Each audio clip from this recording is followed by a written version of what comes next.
Mr. President, I move the adoption of SJR 39, the Religious Liberty Amendment. Mr. President, although it is easy for us in the United States of America today to take religious liberty for granted, this right is something quite unique in the history of the world. For much of human history, governments have been theocracies, or even if not, decrees of kings or emperors were taken as divine proclamation. Dissent was not tolerated. From the 2nd century BC, shortly before the revolt of Judas Maccabeus, we learned the story of the Jewish woman and her 6 sons, tortured to death for refusing to eat pork at the command of Antiochus IV. The 3rd son, as he died, said, "It is from heaven that I received these," his hands and tongue, "and for the sake of his laws, I discard them, and I hope to receive them again." In the 16th century, Thomas More and John Fisher were beheaded for refusing to sign the loyalty oath, professing King Henry VIII to be head of the Church in England. As he stood in the Tower of London grounds awaiting his execution, More pronounced to the gathered crowd, "I die the king's good servant, but God's first." And from our own Revolutionary War era comes the story of James Madison, who, walking down the streets of Orange, Virginia, heard the preaching of Baptist ministers imprisoned behind their bars of their cells. When he asked what was their crime, he learned that they were unlicensed. They were preaching opinions not approved by the government.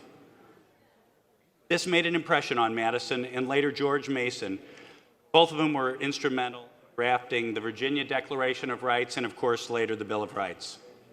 President, religious liberty is not to be taken for granted. To paraphrase the Apostle Paul in 1 Corinthians, or should I say 1 Corinthians, our religious liberty has been purchased for us at a great price. Which brings us to today. SJR 39 submits to the voters of Missouri a new constitutional section protecting religious organizations and a certain defined group of individuals from being penalized by the state because of their sincere religious beliefs regarding marriage. The background for this amendment is the 2015 U.S. Supreme Court decision Obergefell v. Hodges, in which the court ruled that couples of the same sex have a fundamental right to marry. Hold it down so we can hear the senator. As many observed at the time, while this decision was quite definitive on the issue of same-sex marriage, it raised many more questions. Important among these was, what are the rights of those who disagree, and specifically those of religious faith? The majority in Obergefell sought to reassure those who disagree with their decision that their rights would be protected. The dissenting justices warned of the possible negative consequences of the decision. Chief Justice Roberts worried the decision would be used, quote, to vilify Americans who are unwilling to assent to the new orthodoxy and stamp out every vestige of dissent. Justice Alito warned that those who dissent from the new doctrine will be labeled as bigots and treated as such by governments, employers, and schools. Their chief concern is that the power of government will be mobilized to penalize and persecute those who disagree. Religious institutions are already under attack. Indeed, Solicitor General Donald Verrilli, under questioning and oral arguments in Obergefell, admitted that nonprofit tax-exempt status of churches might be threatened.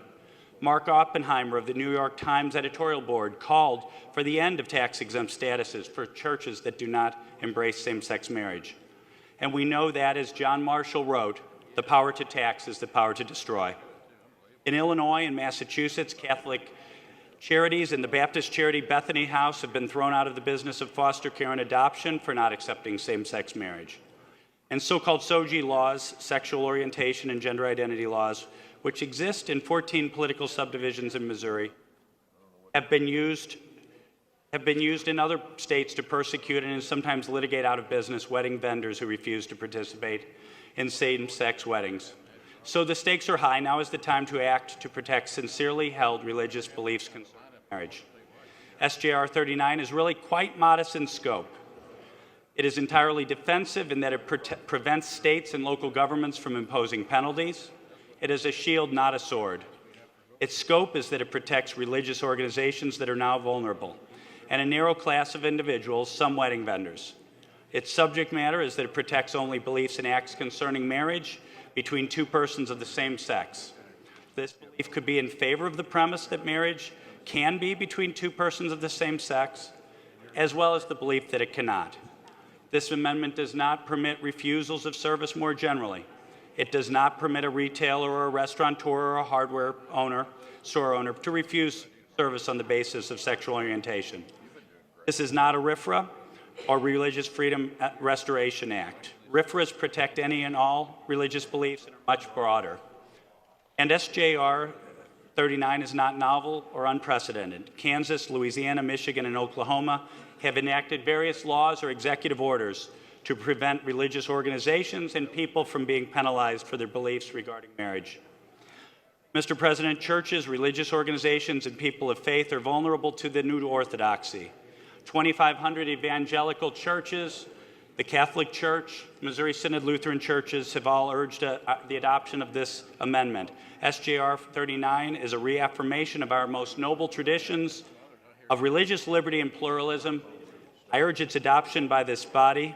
I'd be happy to take any questions, and if not, I would renew my motion.